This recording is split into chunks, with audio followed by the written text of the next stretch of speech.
Patricia. And we're excited to get into some vibes.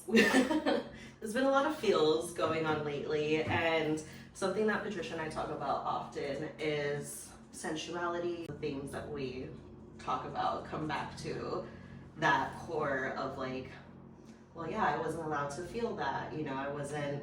I didn't have permission for myself to talk or do certain things. And so with that, we're also gonna make some Florida water. It's our first time making it, so we're excited. And Florida water is really about like protection, clearing, bringing in like good energy into the home, into the space.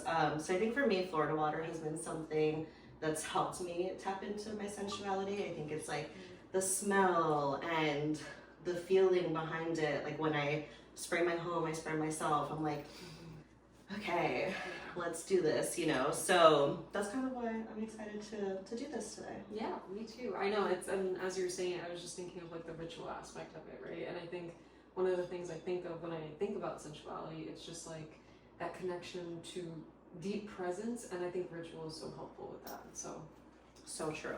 So what does sensuality mean to you guys, and how does it show up in your everyday life outside of sex?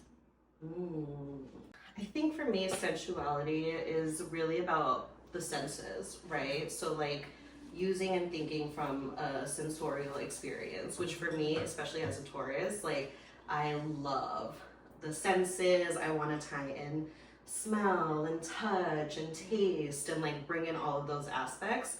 So I try to make cooking, bathing, really like my everyday life, like embodying that sensual energy and kind of moving through that. I feel like when I do that, when I allow myself to like work from that space is when I feel my happiest. It's when my food comes out really good. I'm like, oh my God, I put like so much love into this. So I think that's what it means for me beyond physical sex. For sure.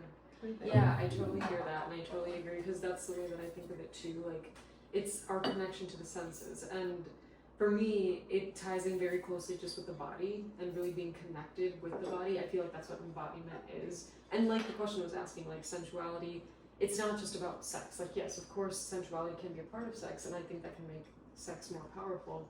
But I think we can bring that energy to our everyday life. And for me, I feel like it's really feeling alive and being so present just to like see a flower on the street and just fully embrace the visual and the beauty of that flower, rather than just like passing by and being like, oh, it's cute, but not being fully present in the moment with what I'm eating, with what I'm doing, and just I don't want to use the word happy, but just feeling grateful to be alive in this human experience in the temporary time that we can, and just being all in. So I think that's really what sensuality is to me. I love that.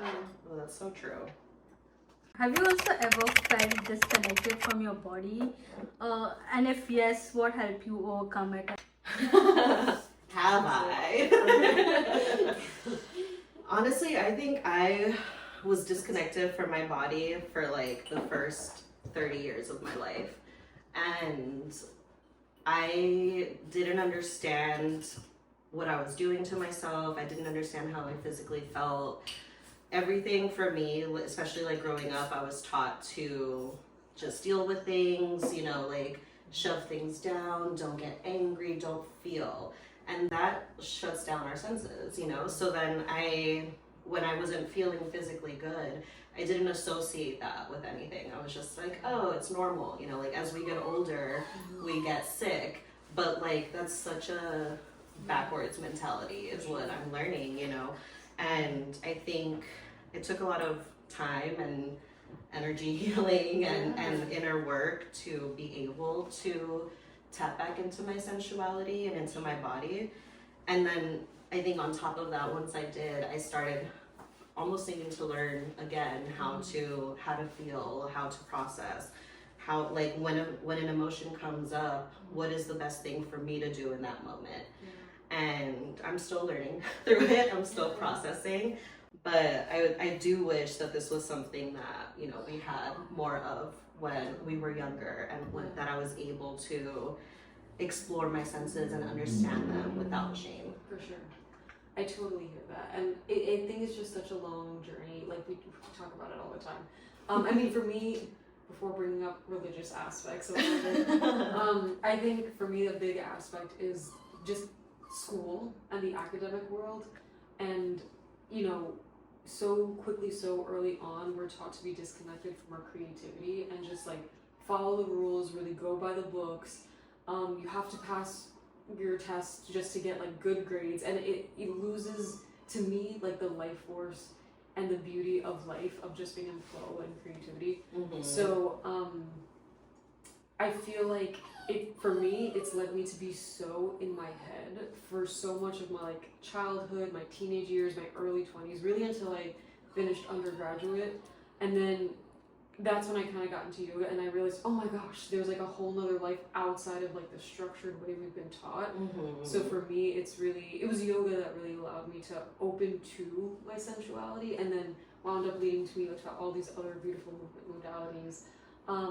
So yeah, I think that's a big part. I think religion is huge too. I'm not going to get into that right now because that could be a whole nother podcast, but yeah, that's how I feel about that. So what's your relationship with receiving pleasure, praise, or presence? So the first thing that comes to mind is just in the past, when I was younger, I remember it was so hard for me to accept compliments. Like, I feel like when somebody would compliment me, the immediate reaction would be like, oh, no. Like, you know, the body language, the tone of voice, everything would just like shut down and not be able to receive that.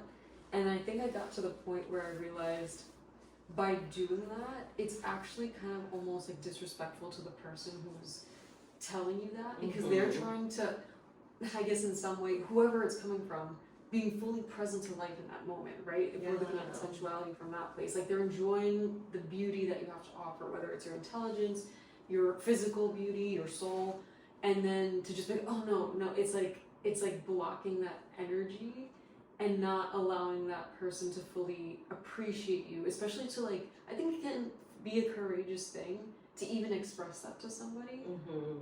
So obviously, of course, within appropriate, respectful circumstances, right? Context, right? I think for me, I got to a point where I realized like, it's okay, it's more than okay to accept a compliment, because it's also like complimenting myself and seeing the beauty of what I have to offer. So yeah, I love that. That's such a great one.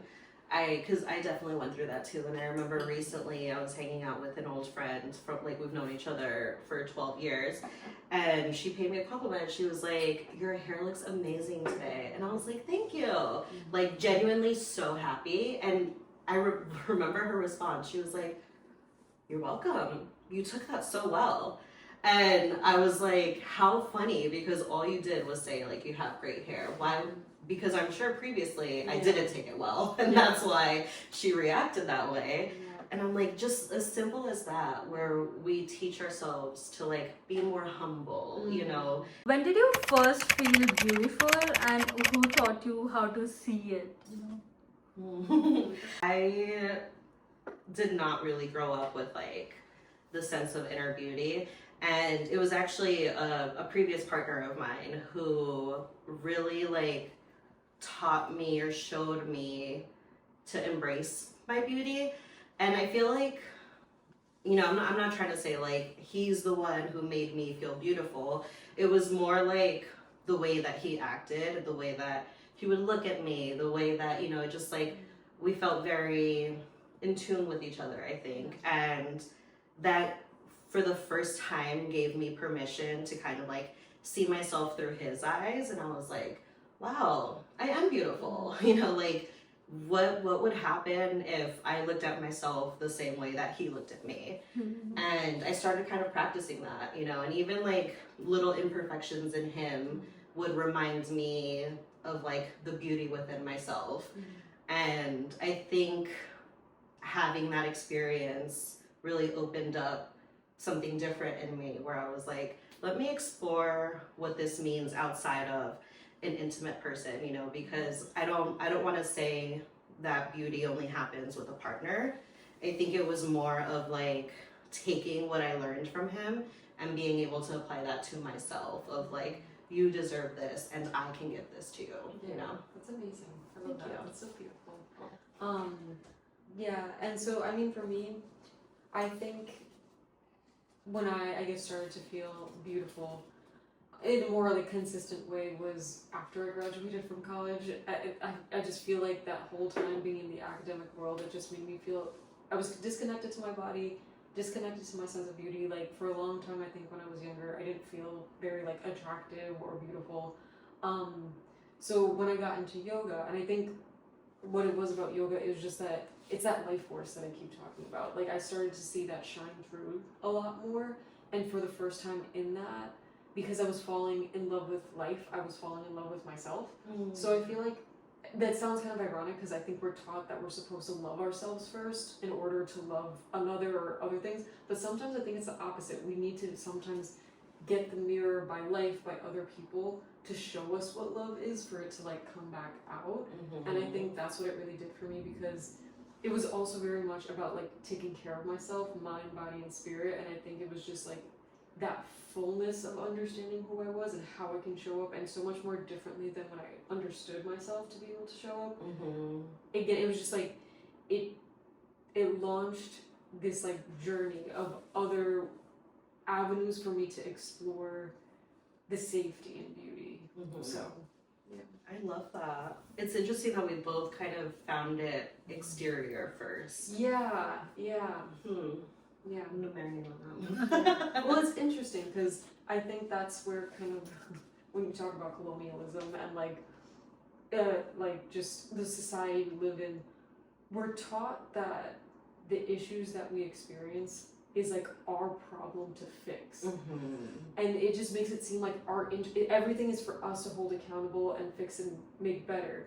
When it's the systems outside of us, like the media and all that stuff, don't mirror the things back to us to help us feel empowered. Right. So not only is society on a grand scale disempowering us, we're further being expected to be like, oh well, you need to deal with it and go to therapy. Not to say that going to therapy is not a supportive thing. I'm a therapist in training, but we need to think a little bit bigger about it's not just us that needs to do the fixing, society needs to do the fixing.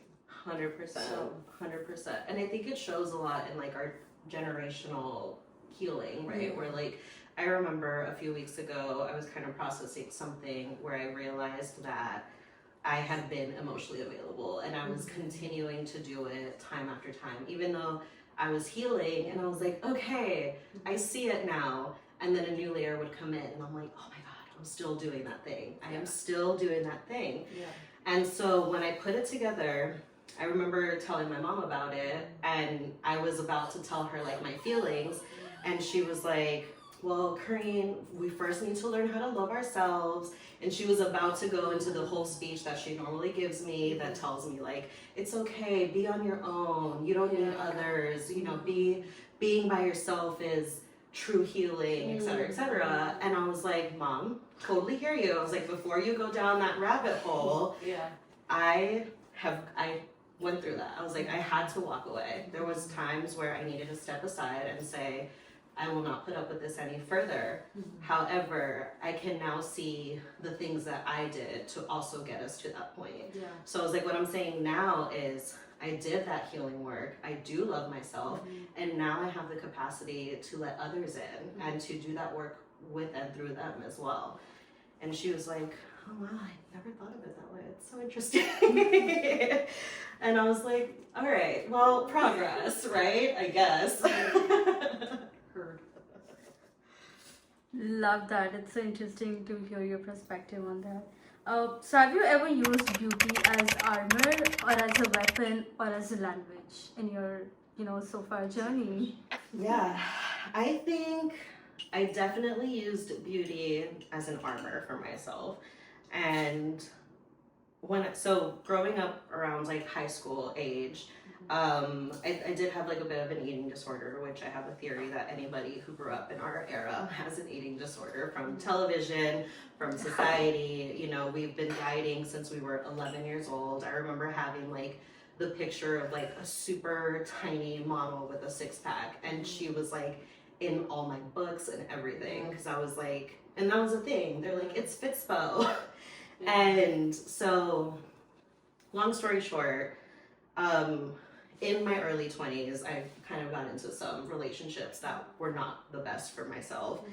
And at that time, I looked physically my best, or so I thought, right? And so the person that I was with was like a narcissist. He had a lot of narcissist tendencies.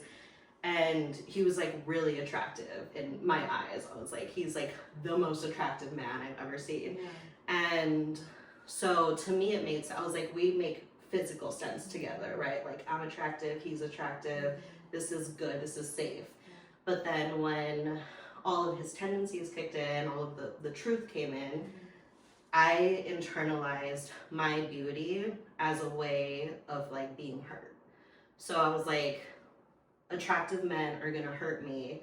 If I go for like this type of man looking the way that I look, I'm gonna continue to attack. Like, I didn't have any discernment, you know? So when a guy came to me and he was like, he thought I was cute, I'd be like, okay, like, let's talk, you know? Like, and without having any understanding of how I felt, of, you know, myself. And so I turned away from it because I was like, instead of going for like attractive men, instead of feeling physically attractive, I'm gonna go like a safer route. So I gained a lot of weight. I just started drinking a lot. And I think that's where I was like, I feel safer like this because only men who actually like me will talk to me. Do you know what I mean? Like, it was this weird where I was like, if I'm attractive, I'm gonna attract a lot of people. So I'd rather not be attractive and only attract those that are right for me. And I was living there for many, many years, got me into a whole other relationship that was not great for me. And I feel like now I'm like, okay, so it's not about how I look, it's not about all of these things, it's about how I feel about myself. And also having that discernment where now I do have the autonomy to say like, okay, there's this really attractive guy, but these things I'm not into, these are red flags for me, and I have no problem now being like, thanks but no thanks, you know, like I'm good, I'm independent, I'm strong enough to like be with myself. But I didn't have that before, and that's how I turned it into armor. Does that make sense? I feel like I said a lot. That makes sense. No, and I appreciate that. And there was something specific that you said that I feel like I really resonate with in a different kind of way, just in terms of like, it's almost like what I heard you say is you want to know that people like you for you, so you don't want to necessarily come across as what's acceptable as attractive. Right. So for me, that's how I felt in terms of like fashion and attire. Like I always wanted to like be as simple and plain as possible. I wanted it to not seem like I was trying to seduce or trying to even like look beautiful or look cool. I wanted to look like I was not trying, but not even to the point where like not trying so I look cool, like just not really, just being almost like too simplified with myself because that was my safety and that was my armor. Because then I was like, oh, well, if I'm not wearing like the most fashionable trends or I'm not looking super like glowing because I've put effort into my makeup and my hair and all that stuff, then I know that the people who are friends with me or who are in a relationship with me like me for me and not because of whatever I'm putting forth. Right. I'm of course at the point where it's like that's not the healthiest perspective because it's about how you feel inside. And I've heard people explain that the way that you adorn yourself is like a way that you express your identity. So however you choose to showcase that, it's not about whether people like it or not, it's about how you feel. 100%. And I think like I love the adornment that you talked about because I remember at some points in high school when I was into that and I was like, oh, let me like put on some really nice lotion because it makes me feel good. And I remember the like backlash that I got around it from like family who was like, why are you trying so hard? Like, who are you trying to look good for?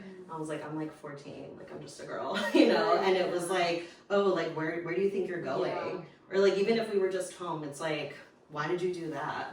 And even like outside with like friends, there was always a lot of like shame with it. And I was like, okay, so this is bad, you know, like I get bad attention when I do this. So I did the opposite. And fuck that. I hear that. How do you define beauty that has nothing to do with appearance? I think beauty is just like so much deeper, right? Like, you know, it's like the corny thing to say, like beauty comes from the inside, but like I really believe that. I really feel that, because I can acknowledge when I didn't feel beautiful and when I did. And there wasn't much of a change, you know, it's not like all of a sudden I dropped like weight or whatever. It was like one day I woke up and I was like, oh, I'm okay. Like I feel good. I feel safe within myself. So yeah, I think beauty for me is like more of an emotion where I'm like, I feel luxurious is the word that's coming to my mind. I'm such a Taurus, but like, you know, like I feel in my body. Yeah. I think that's what it means to me.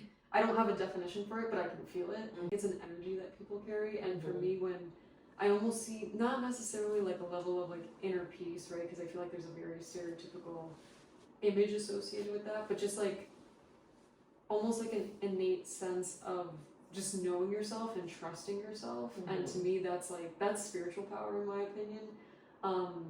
And so yeah, I feel like that's what comes to mind for me. Yeah. So, what makes someone, unforgettable to you guys? And that just beyond looks.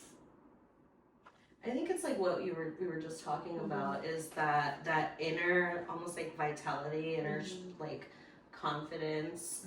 I feel like, you know, there's always the societal view of what beauty is, but I've been like attracted to so many people who may not necessarily fit that standard, but I'm like, you're so beautiful, you know, and it's like you as a person, you like the way that you express yourself, the way that you show up, the way that you listen to others, you know, like I feel like all of that encompasses that beauty too. Yeah, I feel that. What's a part of your physical self that you have learned to love, even if world told you not to? Everything. Everything. I think like body weight has been a huge thing for me.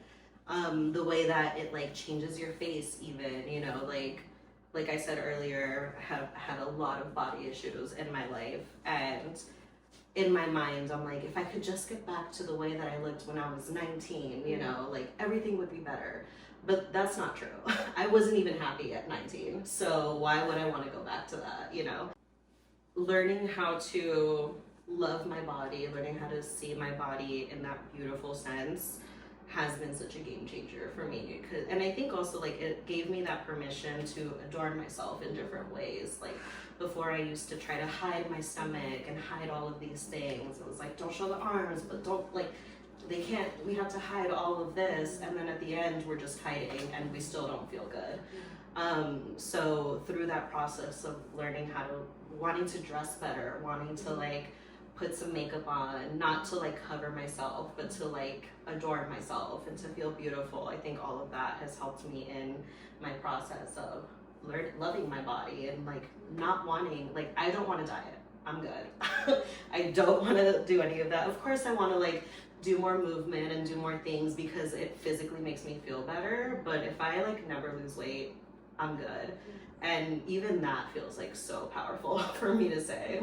What was starting to come to mind for me, in my experience, so it's not silly, right? Because this is a real insecurity that like, women have, some women have.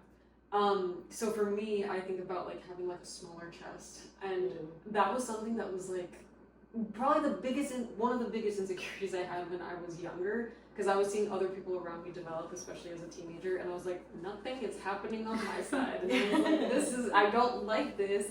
And so I actually had one time where like the popular girl, or one of the popular girls who was like getting more developed, she actually like looked and she's just like, you don't have a chest. And I was like, I know.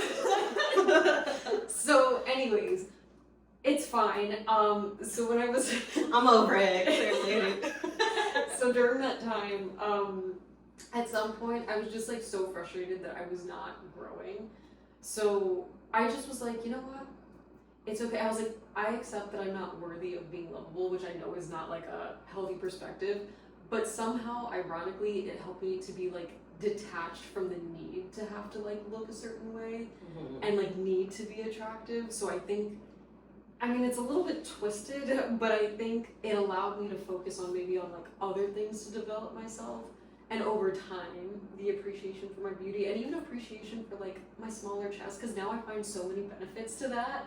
And I find the beauty within them no matter what. Yeah. But it was just like an interesting journey of like experiencing that when I was younger, to the point where I thought like I would never be able to get into a relationship, because what kind of person would want to date me if I don't have like a big chest, you know? And I think the pressure of like femininity for like just in general for women, it's like there's so much there. So yeah, that was like a thing for me. Totally, I totally feel that. And for some reason, it always goes back to that like, and nobody will want this. Yeah. You know, like for that was the same thing for me. It was like, you're fat, nobody will want you. I was like, I'm actually not fat, but okay. But still, what stuck was nobody wants you. And then I like saw it play out in my life, and I was like, it's true, it's happening. Nobody wants me, you know, which it wasn't true, but yeah. What's something beautiful about your shadow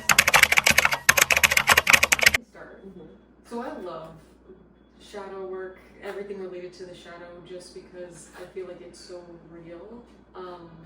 And there's so much depth, and every time I do kind of like deep work where I connect to the parts of myself that feel very like uncomfortable or quote unquote like ugly or like even like disturbing to really face and confront, when I lean into those feelings or those parts of myself, there's usually like a wise, powerful, healing message behind what that part has to offer.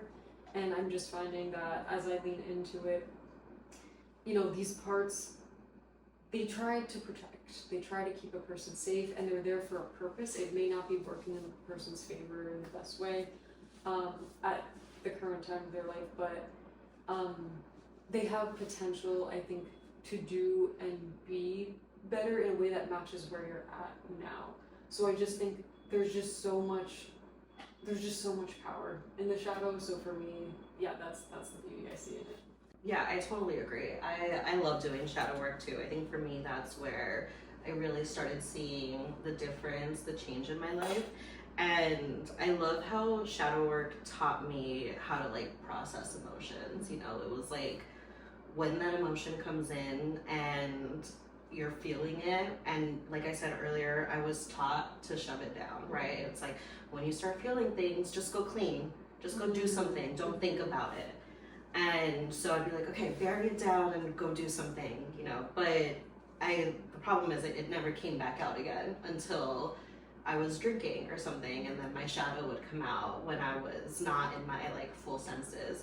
And so it was really when I started doing that work that I was like, okay, I can handle this. I can get mad and let it pass and be over it in like 2 minutes. And if I just did that, I would actually be okay, as opposed to like shoving it and trying to get on with my day, you know? So I love that it gave me my like autonomy to be like, okay, I can handle things. I can handle hardship. And when stuff comes up, I'm just gonna connect with myself and be like, okay, something came up and I can like feel into that now. So I think for me, a lot of people tend to like shy away from shadow work, but for me, it's like the most freeing thing. Yeah. Moving on to the next and the final question. When have you betrayed your own thought to be, palatable or likable to someone? I think there's been so many times where I, shoved myself down. For me, growing up as a Latina in America, there were a lot of times that I shut down my voice, my culture, my appearance, like wearing curly hair was seen as bad, like you should style it and blow it out because that's professional. So I think there was a lot of assimilation, trying to blend in, trying to survive in capitalism, and we're taught to shove all of that down, to just show up, to code switch, you know, and I think all of that 100% was me hiding, me not showing my real self. And a lot of times I was the only Latina in like primarily white spaces. And so it was either like seen as, they're like, oh my God, say something in Spanish, or like, you know, avoiding it. Other people were like, you're white, girl. And I was like, okay, like this, it was just all weird, you know, like none of it felt good. So yeah, I think I used to be okay with hiding it. I used to be like, well, it's just a part of what it is. Like, this is just how society is. And now I'm like, I'm gonna show up in spaces where I feel seen, where I feel heard, where I can be my authentic self. Yeah, just like Coreen was saying so many times. Honestly, it's still a journey. It's one of those things, unfortunately, that I think almost feels like an all the time answer. Because I think especially like, as we were touching on, like being in professional spaces, right? Depending on the person's needs, right? We need to work in the society and make money, and we need to show up in a certain way that doesn't feel true to us. And even outside of like professional spaces or academic spaces, even just in our like day to day, right? Like where maybe it's like your spirituality that will be judged if you're in a certain space, or the way that you're dressed that feels most comfortable to you. Society will be like, you're too old for that, or you're too this, or you're too that. So people have a lot of expectations just in general with the masks we're expected to wear naturally, and so yeah, I just feel like that's something I sit with a lot, like, and trying to discern, and through shadow work kind of understanding like what's true to me, what has been influenced by others, and it's just, I feel like it's a very messy, tricky process to like discern around those things. So I don't have a clear answer for like, well, I guess I do. My answer is it's a working journey and process in navigating that. So. Yeah, and I like new layers always come up, you know. And even I think like going from working in corporate or being in school, like we both have been, and now starting our own business, we're finding, okay, like how do we want to show up? Right. How do we want to show up for ourselves, for our team, for our clients? You know, like building something that isn't just the norm, or isn't just another corporation. So yeah, I think there's always new layers to dive into. Do you want to pour, or do you want to pour for you? You can pour it if you want. Well, speaking on beauty, I'm just looking at this Florida water, and I think it's beautiful. Yeah. Something that I think about beauty and sensuality, herbs and oil creations and flower essence making and all that stuff is definitely something that I think connects me to my sensuality and beauty, because it's just like, it's that ritual aspect, and just like look at these colors and the smells and just the process of making things, or making something with like somebody that you care about. Like it's just like so beautiful. So I think that's my takeaway, and I'm just really grateful for you. Oh, grateful for you too, babe. Do you want to put in the flower essences for us? sure. What are your takeaways? Yeah, we went deep. We went in. I'm just like, I'm so proud of the work that we chose to do and we get to do. And I think it's really important to talk about all of these topics, you know, like it's not something that when you hang out with friends, we're like, so what does sensuality mean to you, you know? And we do it, but well, we do, you and I do, but let's normalize that, you know, like let's have these conversations with each other. And that's just kind of like what we're trying to do here with It's Deeper Than That, because like we said, all of these things, all of these issues that we're going through are societal problems that we have taken on as people, as humans. And I think instead of seeing it as like I have to like get over this, it can be a beautiful process. Okay, well, thank you guys for being here with us today, and we will see you in our next episode.